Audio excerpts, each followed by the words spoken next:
Washoe County Library System welcomes you to our monthly series from the Nevada Historical Society presents High Noon with Neal Cobb. This afternoon's topic is the life and times of the Churchill County Museum, presented by Museum Director Mel Glover. My name is Jennifer, and I'm happy to be here with you today. And now I would like to introduce Sherry Hayes Zorn with the Nevada Historical Society. Again, welcome and thank you for joining us today. Thank you, Jennifer, and thank you, everybody, for coming and joining us today for High Noon. As always, we want to thank the Washoe County Library System and John and Judy and everybody that helps us be able to make these events, these programs available online. We so appreciate their continued support and to help us get great history programming out to the community. And we've been doing this since COVID, and it's been a great thing. And if you didn't make it this event today, all the programs are on the Washoe County Library's YouTube channel, and links are all on our website as well. So without further ado, I want to introduce our host, Neal Cobb, our honorary curator and such a longtime supporter for the Historic Society. He loves Reno and Nevada history and is always sharing it, and we love having this great partnership with him. So without further ado, let me introduce Neal Cobb. Hey, Neal. Thank you, Sherry. Our speaker today, the director of the Churchill County Museum, Mr. Mel Glover, is our speaker today, and we welcome him. Mel has a bachelor's degree in American history and a master's degree in public history, explained as history that is not taught in the classroom. He's been a museum professional since 2009, starting in Ohio, moved to Wyoming, and finally to the great state of Nevada in the fine city of Fallon. Mel's love of museums stems from his frequent trips he took with his grandmother, who lived outside of Boston, and whose motto seemed to have been, "If it's a bad day outside, it's a good day to go to the museum." Mel's great love now is to figure out how to reach children and adults where they are able to bring them further into the realm of unabashed geekdom. He believes that when he gets excited about a story, it's almost his duty to stoke those same passions in others. And finally, if he calls you an honorary fifth grader, that is a high praise indeed. At this time, we welcome to High Noon, Mr. Mel Glover. Thank you, Neal. If an honorary fifth grader is the best thing I can call you. One of the things I've noticed in my career is that fifth graders are the ones who are asking the best questions. I mean, these kids are smart. There's a reason, Jeff Foxworthy had that show, Are You Smarter Than a Fifth Grader? They've learned a lot. Their little brains are still sponges. They're wanting to learn more, and they don't have those inhibitions. It's like, ooh, I should know the answer to this, and so I'm not going to ask the question. Fifth graders will ask. They've got the knowledge, they've got the curiosity. They might not have the vocabulary yet. I remember I worked in a museum that was full of military vehicles, and we were walking past this. It's an armored tow truck, basically. And instead of having a big gun on it, it's got these 4 little tubes out the front that were designed to launch smoke out of. And this fifth grader asked me, she said, "Why are those Pringles cans up there?" And that's exactly, you look at these green cans, and they were exactly like Pringles cans. I knew exactly what she was talking about. And I used that little story every time I would give that tour. So yeah, fifth graders, awesome. Other kids are awesome as well, but yeah, fifth graders are my favorites. I started out with a love of history, as you said, Neal. Um, um, with a grandmother who really kind of encouraged that sort of thing. But I also had a wonderful opportunity when I was a kid. I lived on Guam, and so we got to go out to some of these Pacific War battlefields, Saipan and Guam and Tinian and the Philippines, different places, to see where these things had actually happened. Um, and then when I was a little bit older, we were touring the States during the bicentennial, and we happened to be at the Gettysburg battlefield right near the 4th of July weekend. And so the same time year as the battle itself was fought. And there was a guy who was dressed up as a Union soldier. He had a Union suit on. And he had been doing some research on this one particular character. And he said, when I turn around, I'll get myself a character. When I come back, then I will be as if I were this guy. And when the guy turned back around, it was like this guy had seen the elephant. His cheeks were sunken, his eyes were hollow. It was just amazing. And that's what really set the hook for me was the stories, the human interest aspect of history. So you might have a really neat thing, a neat gun, a neat saddle, a neat dress, a neat hat. But when you've got the story that goes behind it,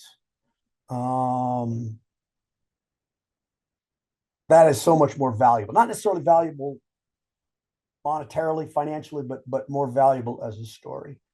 So that's the kind of thing I always try to bring out. And if I can do that, if I start getting excited, if I start getting geeky about something, I'll just let my geek flag fly, man. And I've seen so many times where a little kid or even an adult will start to get drawn into that conversation, and they didn't realize that some of these things could be kind of interesting. As you said, my master's degree is in public history. My first museum was actually kind of been in the news lately, in Springfield, Ohio. Great big beautiful block long Romanesque building, erected in like 1890s. It had been the city building. The police department kept their horses downstairs. But this was a fantastic place for me to learn. The town was at one point was bigger than Dayton, Ohio. Springfield was the home of International Harvester, Kelly, Collier's, the birthplace of 4-H. There were Revolutionary War battles that happened out there. The National Road got as far as Springfield and kind of ended. But it gave me an opportunity to really focus on local history, on those stories, and start kind of sinking my teeth into some of that stuff. And one of the things I developed was a real love for doing some of the research with the primary documents. We had a whole bunch of old probate records from the court. And myself and several volunteers were going through these things, and we were flattening them out, straightening them out, and getting the old dead rubber bands off them and putting them in proper folders and all that. And we came across a couple of interesting stories.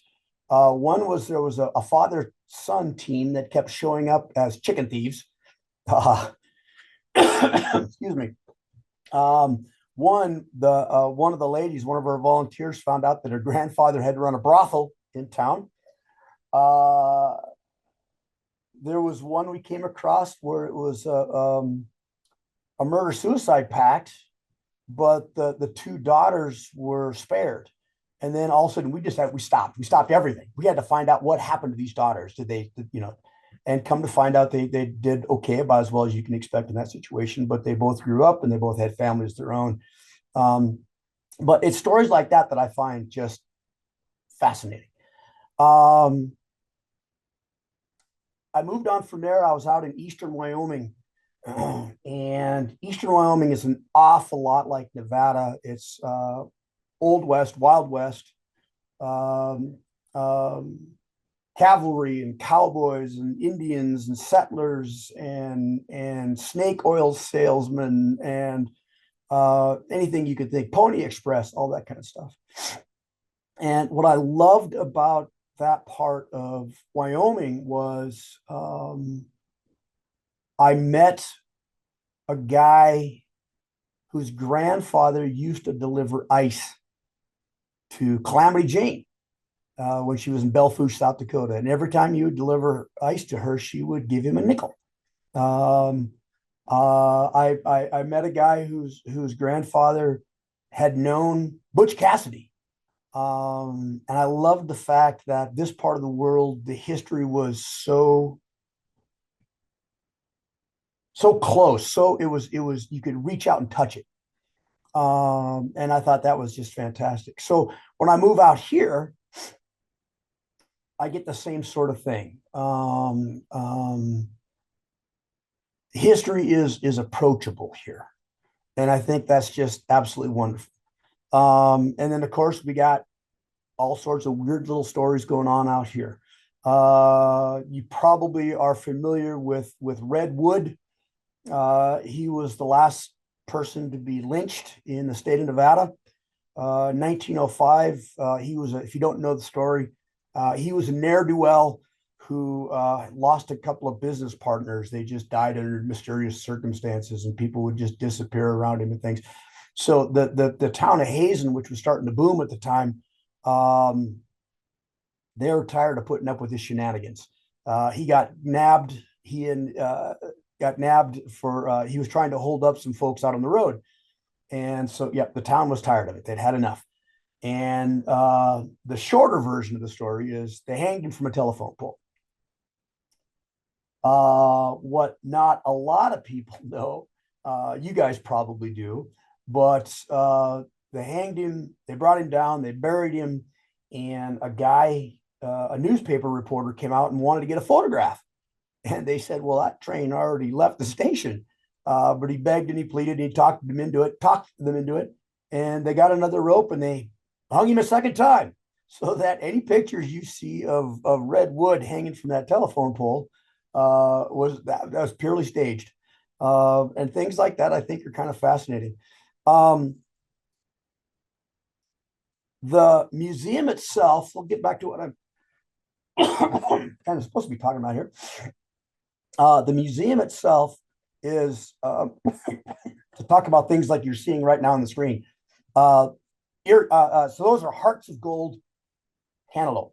So we're a county museum, of course, so we're going to document things that go on in the county. One of the big things in this county, of course, is TCID, the Truckee Carson Irrigation District, the Newlands Project. This had been just desert, right? And they came in and they dammed up a couple of rivers. They made a couple of reservoirs. And now this whole valley really produces an awful lot of agriculture. Dairy, of course, is a big one. Alfalfa is huge. At one point, sugar beets, and these beets that are like the size of your head. They're awesome. And they only lasted a couple of years. But things along those lines I have always found kind of fascinating. There was a local family who, when they first moved out here, the old man lived near what is now Sparks. And his house was up on a hillside, and there was some sort of an event, probably a flood, and the house slid down. The property slid down on top of somebody else's. And I know Mark Twain wrote about this, but my understanding is that this is based on an actual event. So the homeowner who was buried took the other guy to court, and they said, well, yeah, it's your property and you can have it just as soon as you can get this other guy's land off it. So I think that's kind of interesting stuff. I love that. One of the things that I want to talk about in our museum, I want to do a better job of talking about, we do a decent job of talking about the Fallon Paiute Shoshone tribe. But I'd like to do a little bit better job talking about some of those first peoples who are out here. I would like to get, we've got a decent collection of handicrafts, artwork, artisan work, baskets and cradle boards and things like that. But we've got some amazing artists out here and artisans whose work is art. And I want to do a better job displaying and collecting some of those things. We just finished an exhibit on green energy in the valley. Having come from Wyoming, from eastern Wyoming in particular, I was a little bit trepidatious if we're going to talk about green energy in Wyoming. It's all fossil fuels. I mean, period. And it's just like, okay, how are we going to cover the fossil fuel industry out here? And I was interested to find out that there really wasn't any fossil fuel. I mean, there was exploration, but nothing was ever found.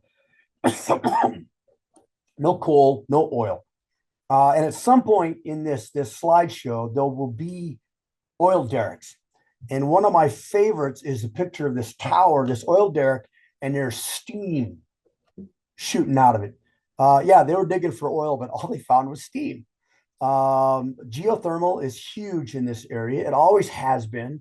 Before white settlement out here, Native Americans would take some of these fissures that were right near the surface, and they would use them to cook fish and to prepare foods and do different things. So anyway, we've got this exhibit that talks about solar energy. It talks about geothermal, and it talks a little bit about hydroelectric. And then we've got this great new exhibit in that the kids can actually turn a crank and as if they were the turbine, as if they were making the electricity come on. And we've got little light bulbs on top that as they do this, the light bulbs come on. So that one's been a lot of fun with the kids. The next one we want to do is, I'm sure y'all are very familiar with NAS Fallon, the Top Gun fighter school, all of that are just outside of town here in Fallon. It is a daily occurrence when we've got fighters overhead, we've got helicopters overhead, we've got different things. What I want to do is I want to be a storyteller. I want to collect some of these stories, and I want to educate people that there's more to Top Gun than a 1980s Tom Cruise movie. Yes, we have fighter training out here still, but we also are training Navy SEALs, U.S. Marines, other branches of the U.S. military, members of foreign militaries. I know there have been times when I've gone outside and I looked up and I saw a plane that I could have sworn hadn't been in the U.S. arsenal for 30 years, and come to find out, yeah, that was a foreign aircraft that they're still using, was flying overhead. So I want to do a better job of telling those stories. Excuse me. One of the things I started doing is I was looking for patches. Patches.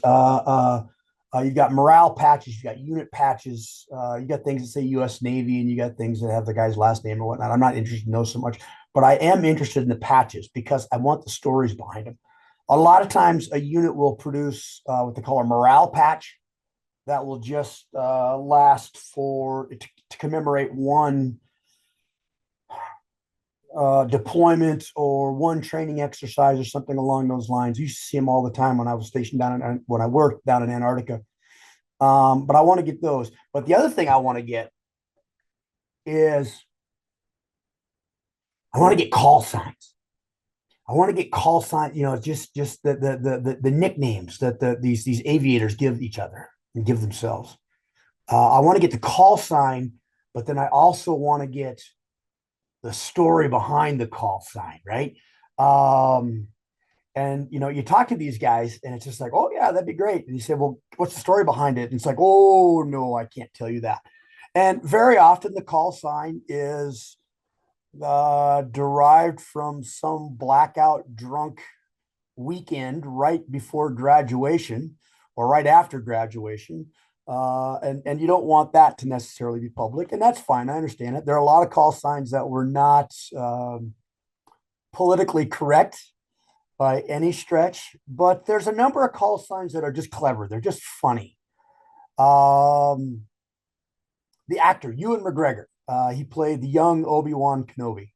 His brother is a fighter pilot, or was a fighter pilot for the Royal Air Force. And Ewan's name in character was Obi-Wan. His brother's call sign is Obi-2. And I think that one's pretty clever. There's a guy I met. His last name is DeMaio, so his call sign is Cinco. And so these are stories I can tell. I think this is wonderful. There's a guy on base. He's a retired pilot, and his call sign is Penguin.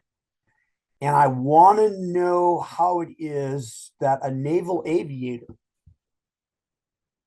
is named after a flightless waterfowl. There's a story there. There's a good story there. I'm certain of it. So I'm going to go searching I'm going to dig up, I'm going to find those things. Recently, I had a chance to talk to the public information officers. There's a civilian, there's one that's military out at the base. And I was explaining to him what I was hoping to do, what I wanted to get. And they were interested in my story. They were again, I was getting kind of geeky about what I want to do. And I said, come by the museum, come take a look at what we've got. We're really outstanding for the size of and scope of museum that we have. And so I said, I just kind of want to show you what we do, where we put things, depending upon what sort of artifacts we can collect, because I want to do a better job of telling the story of NAS Fallon. And so it's like, all right, yeah, they came by. And after they had a chance to look at everything, to see what we've done, to see what we can do, to see the spaces we have available, to see the professionalism of our organization, and that is purely my crew. I'm not going to take any credit for that. I've got a fantastic crew. But these guys, it's like, yeah.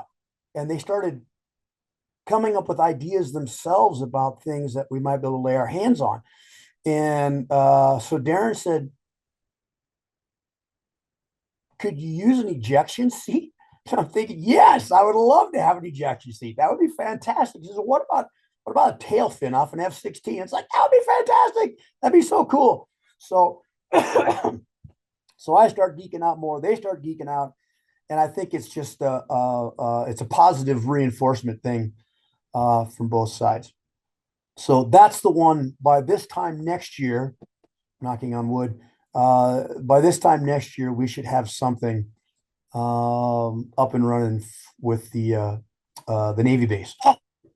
This is the one that really got me started on this. I was talking to the old public information officer, and I said, I want to get some videos and different things. He says, well, could you use audio? It's like, well, of course I can use audio. And what he has is connections with, you can get the audio, the radio transmissions back and forth between the air crew and the tower as they're taxiing, taking off, landing, all that kind of stuff.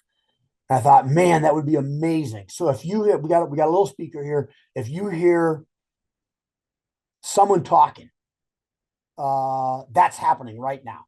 If nobody's talking, well, they're not always talking to each other. But if you hear something, that is happening right now. Stick your head out the window, and there's a good chance you're going to see an F-16 or an F-35 taking off over that tree line over there. And again, I think it's a connection that people will have with our military, with, everybody talks about how they support the troops and do this and that.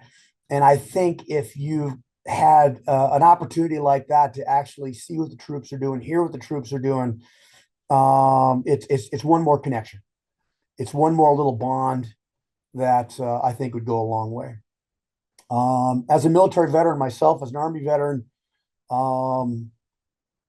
too many times the town outside of the main gate of a military base, that road is covered with strip joints and pawn shops and used car dealerships and payday lenders and things where guys who are trying to figure out a way to make a buck off the service members.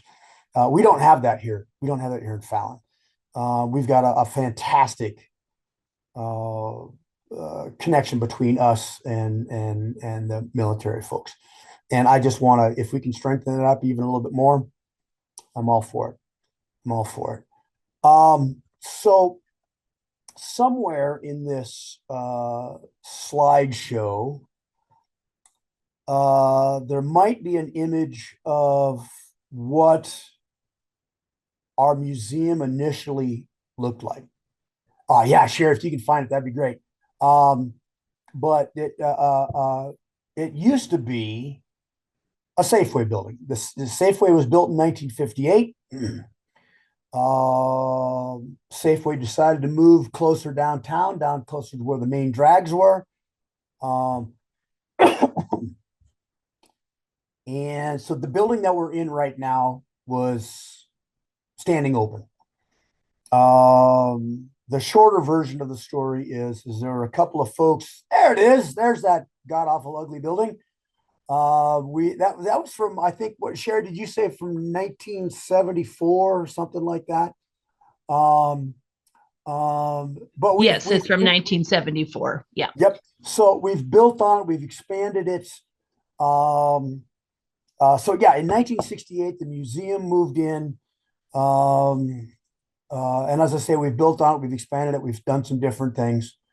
But the building, it's a series of 3 buildings. The main one that you see right here with an addition put on it on the nearer side to us. And there's a building off to the side that's not connected, which is just a great big warehouse, which is our storage facilities. And then out back, there's an annex building, which was just kind of a long, kind of a garage sort of a thing. That we've got a couple of fire trucks in. We've got a steamroller from the Lahontan, when Lahontan Dam was being built. We've got a school bus that at one point a 14-year-old kid drove, and I love that story. But the whole thing is, it's kind of Frankenstein's museum. So many, virtually any museum I've ever heard of at some point started off as something like this. Hey, we've got some space we can use. Let's put the name museum on the outside. Let's put some neat things on the inside, and boom, we got a museum. And that's fine, but we don't have proper areas to process collections, to process photographs, research rooms. We've got an archive now that's pretty good, but it would be nice if we had better areas where people could come and, we could bring them the documents and they could research them a little bit better. The heating and humidity control in this building are horrible. You can see cracks through walls and through doors. Our AC unit right now is over 40 years old, and we're just kind of limping along as best we can. What I want to do, I've been calling it Glover's Folly, and the president of my board of trustees says I shouldn't call it that anymore. But what I want to do is I want to take all the stuff out of those 3 buildings, find a place to store them, knock them suckers down, and put a whole new building on this same site. You take up the same footprint as the three buildings combined. But instead of having 12 walls, you've got 4, and then go 2 stories up. And what I can do with this is it would be better insulated, better maintained. We would have a loading dock. We would have office space. I'd love to have my office space. So some of the outside walls that you're seeing here, office space for myself, for my folks, for the gift store, that kind of thing, and have windows so we can actually see outside. And then everything else on the inside be protected from the heat and the light and all of that. The Berlin ichthyosaur that you guys are all familiar with. I would love to have. I was at the Carson City State Museum not long ago, and they've got some wonderful dinosaurs. So, some ichthyosaurus isn't a dinosaur, but the petrified bone, not petrified, the fossilized bones and things like that. I would love to have, even if it's just a reproduction, an ichthyosaur across the ceiling. So you walk underneath him and you look up and there he is. At one point, Fallon and Churchill County were about 500 feet under the lake level. So ichthyosaurs were swimming right overhead. I think that'd be so cool if we could see something like that. We have had discussions recently about being a repository for large collections of books, large collections of government documents and files and whatnot. It would be nice that if we could possibly become a repository for those kinds of things. So many dreams. Of course, the first question everybody asks me is, well, Mel, how are you going to pay for that? And I have no clue. I have no idea. I've seen it done. I haven't been a part of the process, but I've seen it done. And I know I've seen where a relatively modest amount of money can be turned into millions. You start adding a little here and adding a little there and say, hey, I got matching funds, and you talk to different people and do different things. How it will happen, I don't know, but I know it can happen. I've seen it happen. I've also seen where state and city authorities get together and they have this sort of competitive cooperative effort where, well, if they're putting this kind of money, we can certainly match that. Is it a pie in the sky dream? Maybe. But it's one I just can't let go of. So I know that, excuse me. Sorry about this. I know that if you have to eat an elephant, you eat him one bite at a time. So I've been taking bites out of the elephant.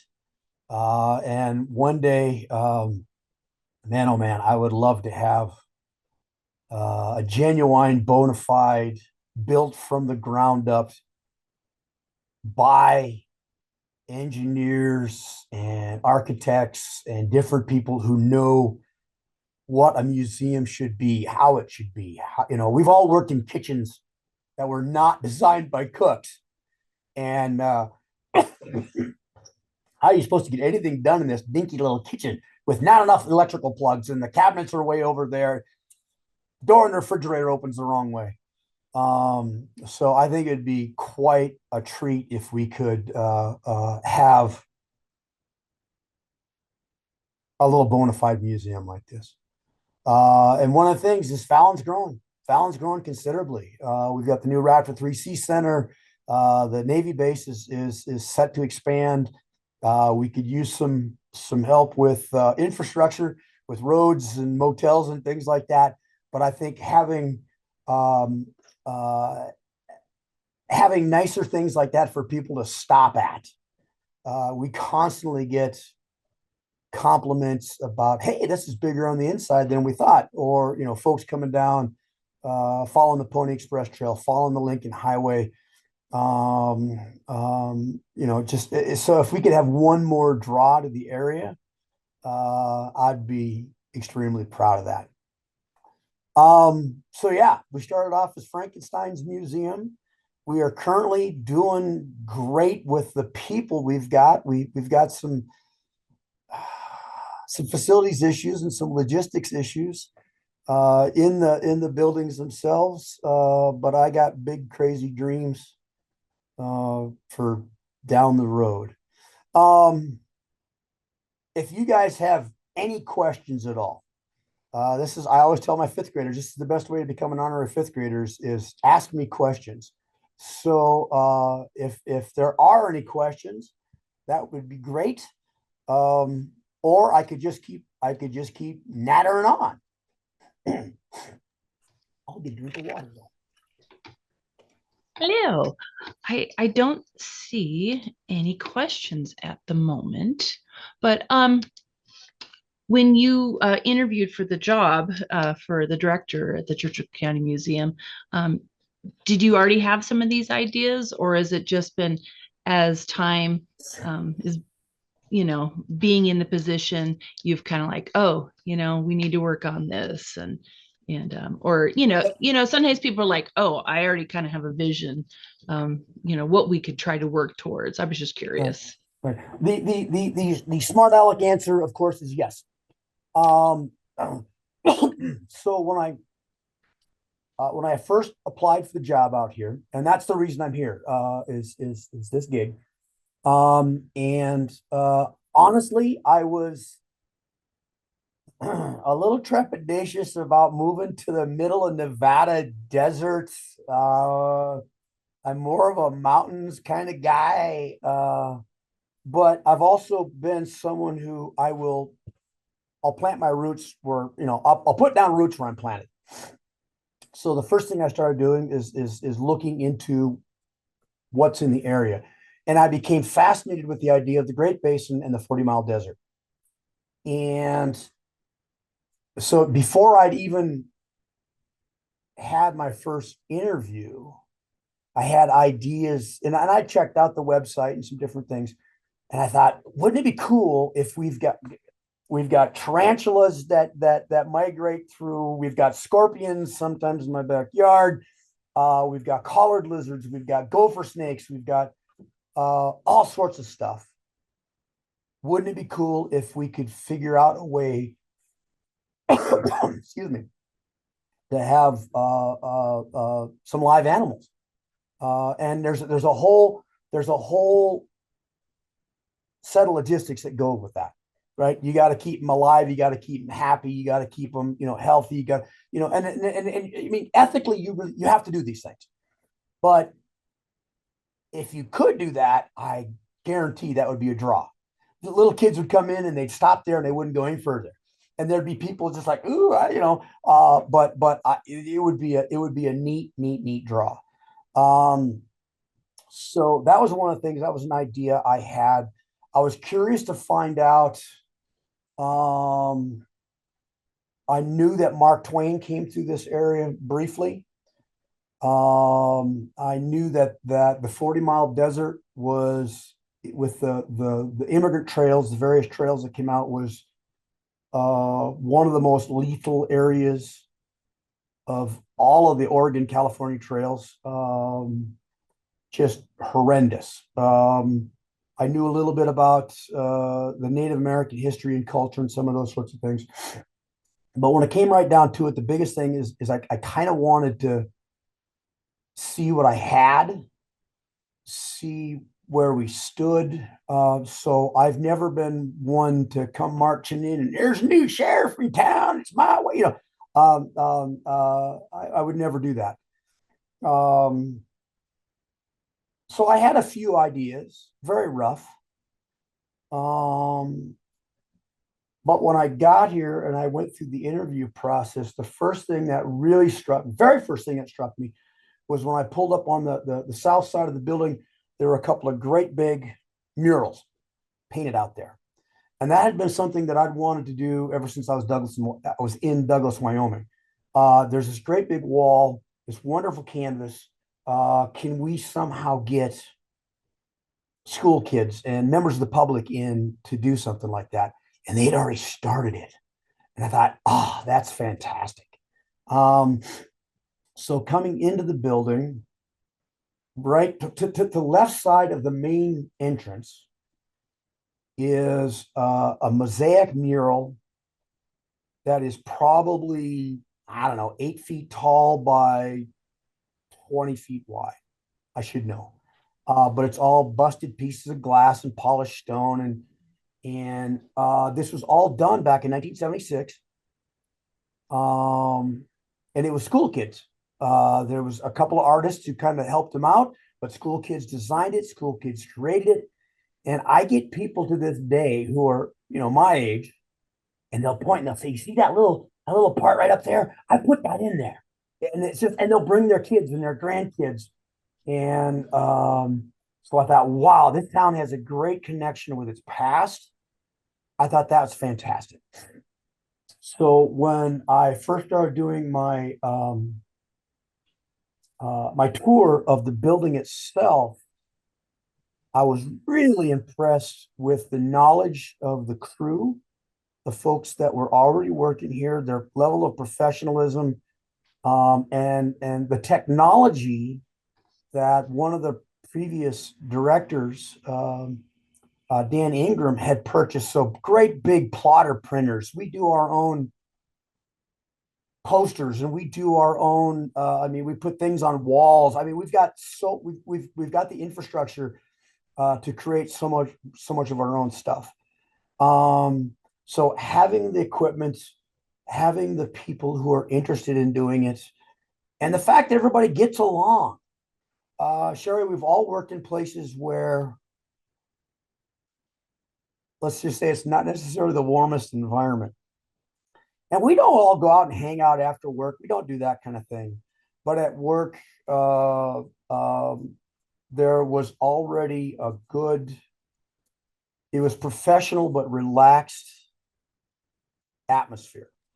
And I did the best I could just to kind of further nurture that. And when it comes right down to it,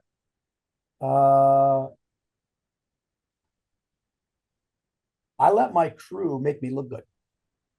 So I do. That's the honest truth. So every once in a while, I come up with an idea. Hey, what do you think about this? What do you think about that? But we operate by consensus. So I like that.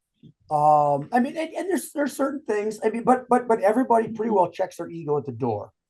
So I've had some ideas. It's like, okay, so these are some of the big things I'd like to do. This is some of the direction I'd like to follow. But I've got an education curator here. And she had been here. She left. Her husband retired from California. They came back and hired her back. We needed an education curator. And about 10 minutes into my first conversation with her, after we'd hired her, she says, "I need to bring the discovery room back." Discovery room was this room for kids. It was about a 20 foot by 20 foot room. And so interactive stuff and she's been pushing that on me for the last year and a half. And about 2 weeks ago, we figured out a way that we pay for it. So it's things like that I listen to my crew. And they've had some wonderful ideas. Well, one of the things right after I got here was somebody said, "Do you want to start up In Focus again?" And I had no idea what they're talking about.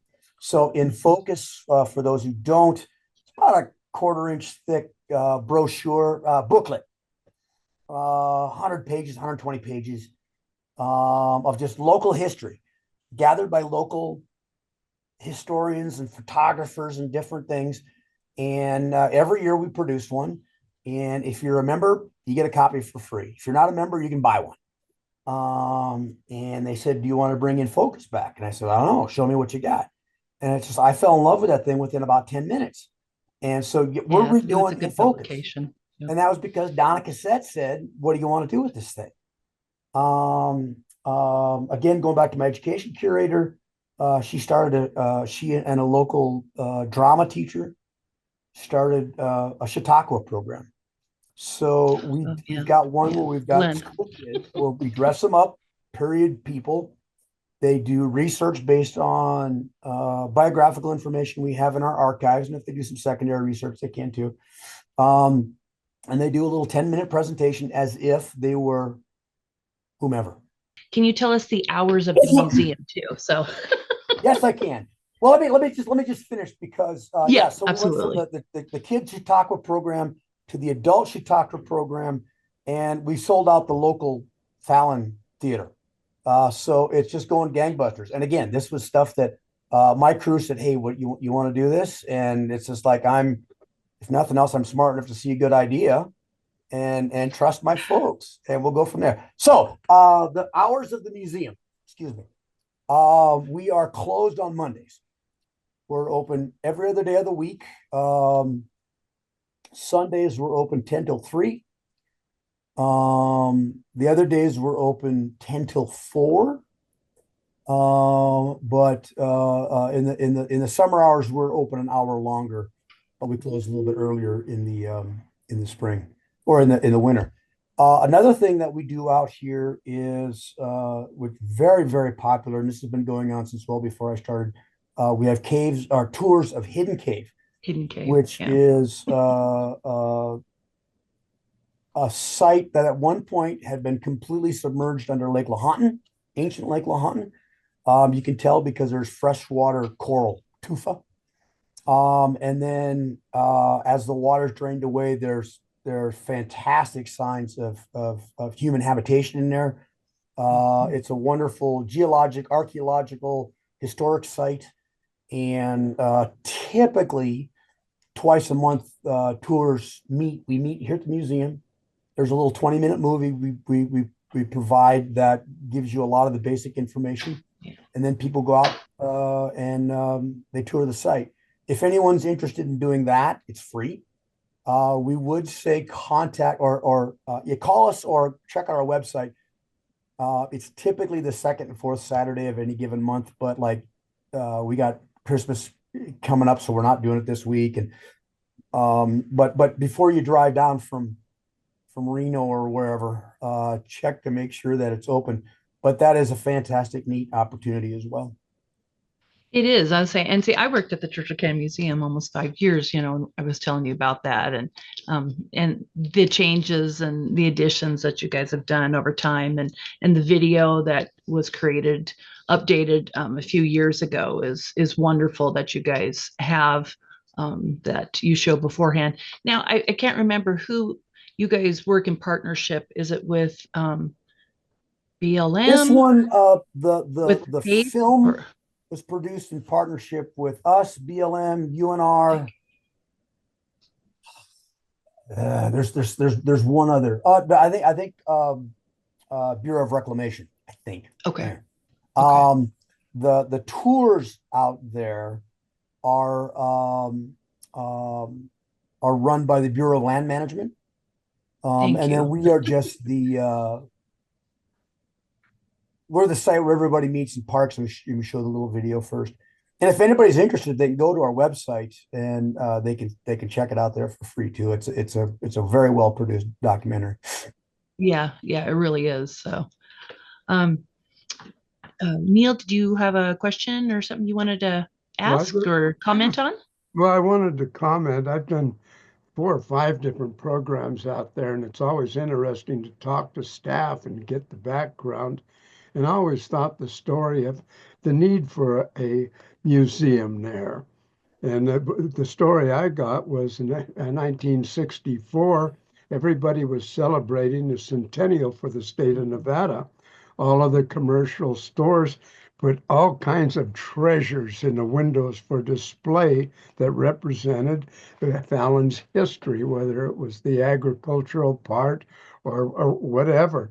And they says, we've got enough stuff here to build to have a museum. And then, of course, the couple that gave them the Safeway store and all of that. But I thought, here's grassroots, big time. I wanted to also comment. He said he was on Guam for a while. I was stuck on that thing. 23 months and 19 without getting off. And I cannot believe it's a tourist destination now. Most unfriendly people in the world. Unbelievable. And if we hadn't found out about the celebration of the different saints at the different villages, that they had to be good to everybody. That's when we learned that great red rice that they had. Oh, that was Nice. super, Yes. the pig. But I'll tell you, you say half a day and they say hello. You say hello, they say half a day. They are not going to meet you halfway. And now everybody would like to go and visit there. So just a vet to a vet. We've been there. That's all I got, Sherry. I think he did a fine job, and he's got a big job in front of him. That's for sure. And we, of course, wish you the very best. We have our struggles at the Historical Society. We've been operational for a long, long time, since 1904. And away we go. It's still a struggle. So away we go. But I love the museum, the staff, like you complimented. That was mark on. Boy, they were just wonderful. And you might have noticed I got a little badge here. Yeah, Yes. that was part of one of my thank yous. And everybody will ask me at the VA when I go there and stuff, are you from Fallon? I says, no. I said, but I said, I got this. It was part of the thank you package, a big package, got honey and all kinds of things in there. And here they had these things, the embroidered, but they were stuffed in to be marking for your luggage, to clip on. And I took it off and had my neighbors sew it on there because there is nothing more Nevadan than the hearts of gold. So I think it should actually be considered as the state melon. We have a whole bunch of other things. I saw the light go on there. I know that there's an effort to get something else that is similar, and I forget. I'd vote for Hearts of Gold. Was it? I would vote for that to be our state melon. Oh, sure. well, you gotta bring the idea forward and push it. I mean, they're we have a heck of a time getting pine nuts because they're on the cruise ships. They get plenty of them. But the Fallon melons, they've shipped those all the way to these characters in Washington, D.C. so that they can have them first. What? Nevada first. Yay. Anyways, Mel, thank you for a great program, and I'm going to sign off. No, this has been great. So we do have another question. You guys rotate exhibits. That was a question somebody had in our chat panel. Absolutely, we rotate exhibits. I know sometimes the idea of that can frustrate people. It's like, this is my favorite thing. I want to see it. But from a business standpoint, and museums have to be run like a business in very many ways. If I don't give you something new, you don't need to come back. The example I give is my favorite dinosaur museum in the whole wide world is in Rapid City, South Dakota, South Dakota School of Mines and Technology. And I never need to go back again. Don't ever need to go back again because they haven't changed anything since 1969. So we are constantly bringing in new things. We've got temporary exhibits that last 3, 4, 6 months. We've got a chuck wagon set up. It's a prairie schooner set up called Holy Smoke. And again, the story behind that is the guy who restored the wagon. He bought it from somebody who had a bunch of moldy, old, awful Bibles in the back of it. So there's your Holy. And then Smoke, they ran it like a chuck wagon. And they had Dutch oven cooking and different things like that, barbecue. So Holy Smoke. So we've got that up for the next couple of months. We just yesterday put up a whole new interactive thing for little kids with percussion stuff.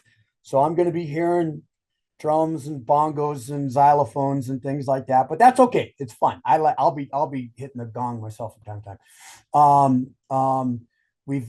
And since I've been here, we've put in 2 new permanent exhibits. And the idea is, we want to give you something different to see, but also just from an ethical protecting our artifacts and our documents, being out on display damages them. Ultraviolet light we know is horrible, but any visible light at all causes problems. Things collect dust, little grubby hands, or in my case, big grubby hands. There are so many things that being on display, there's an opportunity to damage the artifacts or the documents, the fabric, the whatever. We are constantly putting up new stuff. And one of the things I've seen in a lot of places, and we've kind of done it here a little bit, is every so often we'll just put up a display of just a whole bunch of new stuff that came in. They don't necessarily have to go with anything. It's just, these are new things that we've got. So kind of fun. That's awesome. Well, thank you, Mel. It was great. I'm so glad you were able to be our speaker this month. And we've been trying to, have, get different museums around the state. With it being online, we can engage more people across the state to give awareness of, what we're doing and how we're trying to help preserve history and tell stories. And so, and That's it. of course, tell stories.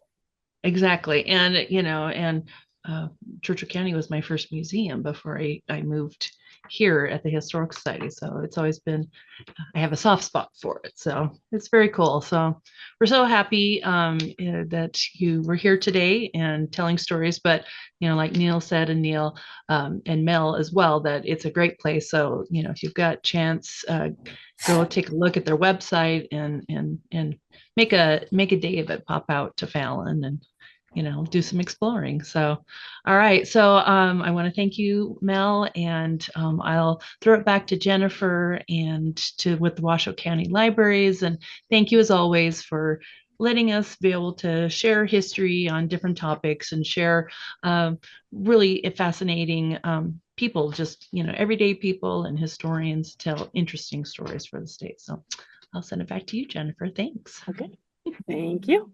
And thank you all for joining us. Thank you to Museum Director Mel Glover, Sherry Hayes Zorn, and Neal Cobb with the Nevada Historical Society, and to John, this month's Washoe County Library System Tech Wizard, for making this event possible. Thank you. Hi, everybody. Bye.